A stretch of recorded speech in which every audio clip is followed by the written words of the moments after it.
Entonces, mi nombre es Silvia Adriana Dobrik. Un tiempo usé el Pronsato, entonces algunas cosas están como Dobrik Pronsato. Yo llegué a Brasil en 1979. Me recibí en Córdoba, Argentina, en 1969. Bastante tiempo. Cuando me recibí, ya era época de mucha, por un lado de efervescencia y por otro lado de dictaduras. Y comencé al año siguiente a trabajar como profesora, como asistente, ¿no? En un proyecto en la época nuevo que se llamaba Taller Total, que fue cerrado en el 76 por la dictadura. Después me fui a Buenos Aires y después en el 79 llegué aquí. La primera persona que registró el Taller Total falleció el año pasado, fue profesor mío, o sea, era de una generación anterior, ¿no?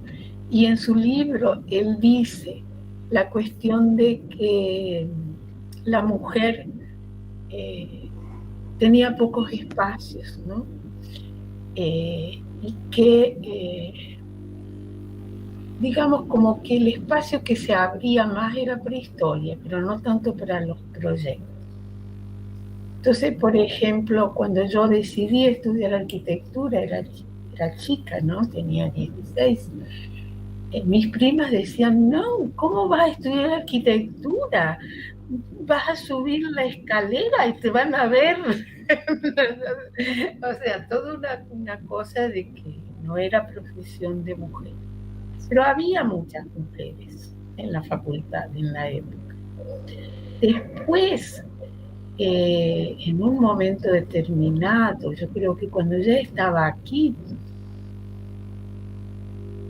las arquitectas mujeres trabajaban bastante de dibujantes en los escritorios, porque en general uno conseguía más trabajo de dibujante, proyectista que de arquitecto. Y se decía que eran más baratas que los dibujantes que no estaban recibidos, porque eran muchos. En fin, en realidad la cuestión esa uno, en aquella época, como me dijo una vez una amiga, no era la bandera nuestra, porque nosotros éramos un tipo de generación que quería transformar el mundo. Y yo solo, digamos, como aquí se dice, me cayó la ficha, me di más cuenta. Bien en los últimos años que estuve leccionando en las reuniones de profesores, que la mujer es más interrumpida o nos toman más de secretaria. Son cosas que yo antes no me daba tanta cuenta. Y sí, lo que me acuerdo así, por ejemplo, yo fui monitora de dibujo cuando era chica, tendría 18, estudiante. Y mi trazo, al principio, cuando no había probado dibujo, era bien débil, ¿no? Así, clarito, por la timidez, dijo el profesor. Pero después que superé y que ya hice el concurso para hacerme, allá es monitora, aquí es asistente de alumno, ya no me acuerdo, se me confunde.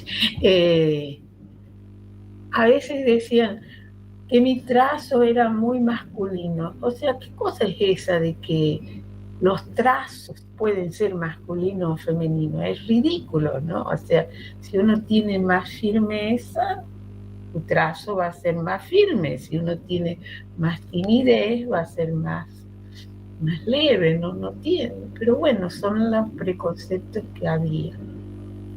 Yo estaba en lo que algunos compañeros decían o definen como los orígenes. Porque ¿qué pasa? Nosotros la generación mía. Cuando llegó el 68, ya estaba organizándose la Unión Internacional de Arquitectos del 69, que sería en Buenos Aires. Y había un concurso de estudiantes con el tema vivienda de interés social. Pero en Córdoba lo habían prohibido el tema. Y nos dieron, me acuerdo que el director, Burret Zavalía se llamaba, contrató un señor, un arquitecto especialista en acústica y música de Buenos Aires, que vino en avión, y teníamos el tema que nos dieron. Eso era, no era todavía el último año de trabajo final de graduación, sino el anterior, ¿no? Era centro musical. Y me acuerdo que se hacían asambleas porque nosotros queríamos participar del concurso. O sea, queríamos que nos permitieran que el trabajo final de graduación fuera ese tema para poder participar del concurso de estudiantes. Y me acuerdo que una vez ese señor estaba dando la conferencia y todo el mundo se levantó, y una amiga, una compañera de facultad y yo nos dio un poco de, no sé, como de compasión, digamos, porque el señor habría pensado que era culpa de él, que todo el mundo se levantaba. Y fuimos a explicar que no tenía que ver con su conferencia, sino con el tema que nosotros queríamos participar del concurso. Ahí agradeció y dijo, no, ustedes tienen razón, habló con el director y se volvió al día siguiente. Y me acuerdo que nosotros salimos en manifestación a la calle para poder presionar de que queríamos participar del concurso. Entonces eso fue cuando era estudiante, digamos, en el 69 sí participamos del concurso. No fuimos el equipo ganador, pero fuimos a Buenos Aires, al Congreso, y más me acuerdo de Van Eyck, ¿no? Estaba Van Eyck hablando, más me acuerdo de él, ¿no? Como que nosotros éramos la generación que sufrimos el cierre de la facultad en la dictadura del 66, y ahí la mayoría de los profesores renunciaron, sobre todo los de proyecto. Me acuerdo que nosotros nos íbamos a llorar, íbamos al baño a llorar, porque los nuevos profesores que habían contratado eran terribles, se notaba demasiado la diferencia de calidad. Y después la cuestión esta del 68, 69, y el taller total se abre en el 70. Entonces yo ya me había recibido, estaba trabajando ya en una constructora cerca de la facultad, y estaba caminando así, iba a una papelería que quedaba al lado de la facultad, ahí estaba viniendo el director y me dijo, Silvia, necesito gente con espíritu de proyecto que esté en historia, porque había una guerra entre las historias y proyectos. Y aquí en la USPI me enteré que era la misma guerra, entonces debe haber sido guerras de poder. Entonces yo hice ese concurso, entré en historia, pero no me sentí a gusto con el equipo, y al año siguiente o semestre siguiente, no me acuerdo, hubo un concurso de morfología o metodología que ya estaba dentro de proyecto. Ahí yo me pasé de área y trabajé como profesora eh, hasta el 75, porque antes del cierre de la facultad, ya cuando fue la intervención, eh, se echaron 24 profesores, y yo era una de ellas. Porque yo era, o sea, había dentro de los profesores las personas más jóvenes, que estábamos más relacionados con el movimiento estudiantil todavía. Bueno, esos son los que ellos echaron en un primer momento, ¿no? Y ahí me dijeron unos abogados, algunos nos dijeron que teníamos que tomar cuidado, porque en el momento que estaban las 3A, que eran comandos paramilitares, que secuestraban a los universitarios, que eran a los que no tenían ninguna prueba en contra, entonces eran los secuestros, la época de los secuestros. Cuando yo entré a la facultad, nuestros profesores ya nos orientaban a trabajos que tendieran a superar los problemas de vivienda. O sea, siendo estudiante antes del taller total. Me acuerdo que, por ejemplo, en composición 2, que en aquella época se llamaba composición arquitectónica. Entonces, nosotros teníamos en el preparatorio el primer año, el segundo, en el segundo era composición 2 y tuvimos dos temas, un tema que era escuela en un barrio y el otro tema que era vivienda prefabricada, y bueno, porque se pensaba que la prefabricación iba a ayudar a resolver el problema. Y era una prefabricación leve, en sitio que se llamaba, ¿no? O sea, no con grandes maquinarias.